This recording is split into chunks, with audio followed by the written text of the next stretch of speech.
Doctor মমিতার কাহিনী শুনলেন, কিন্তু বিলকিস বানু আর আসিয়া বানুর কাহিনী শুনবেন না, কারণ তারা মুসলিম। তাই 11টা হিন্দু মিলে বিলকিস বানুকে আর আসিয়া বানুটা বলতে গেলে চোখে পানি চলে আসে।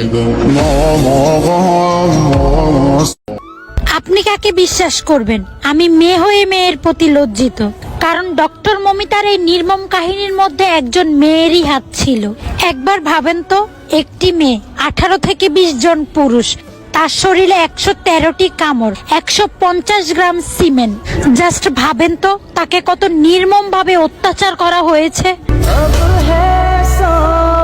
ইন্ডিয়াতে মমিতা নামের এক ডক্টরকে 20 জন মিলে দর্শন করছে। চোখের মনি ফাটায়া চোখ দিয়ে রক্ত বের করে ফেলছে। ওই দিক দিয়ে তার রুমমেটরাও তাকে দর্শন হতে সাহায্য করছে। এটার দ্বারা প্রমাণিত হয় যে মেয়েরাই মেয়েদের বড় শত্রু। কত আদরে ভালোবেসেছি তোমার ওই মিষ্টি হাসি। মমিতার থেকে ভয়ঙ্কর মৃত্যু হয়তো আর ঘটেনি। দিন শেষে একটা কথাই বলবো, কখনো নিজের সফলতার কথা বান্ধবীদের কাছে প্রকাশ করতে যাবেন না। তারা আপনার সফলতা দেখে গর্ববোধ না, উল্টো হিংসায় আপনার ক্ষতি করার চেষ্টা করবে। আহ মমিতা, আজ আমরা লজ্জিত। সারা জীবন ইতিহাস হয়ে থাকবে ডক্টর মমিতার কাহিনী। 113টা কামড়, 18-20 জন পুরুষ আর 150 গ্রাম বীর্য।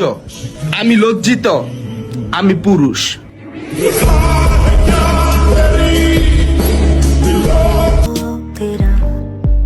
সেদিন এই ঘটনা কেন হয়েছে জানি না, তবে আমার একটা কথা বারবার মনে পড়তেছে। মেয়েটার চোখ দিয়ে রক্ত পড়ছিল, পানি না।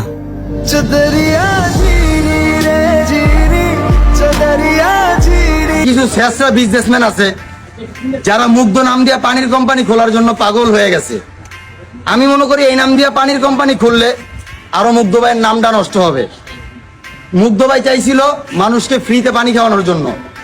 তো যদি পারেন যে প্রত্যেক জেলায় এরকম একটা ফ্রিতে পানি খাওয়ার ব্যবস্থা করেন, আর নয়তো এরকম শেষরা ধান্দামি বাদ দেন।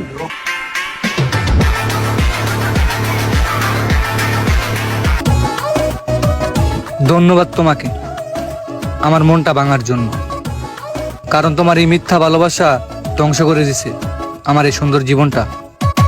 এগিয়ে গিয়েও পিছিয়ে আসি, কেন পেরোতে চাই না।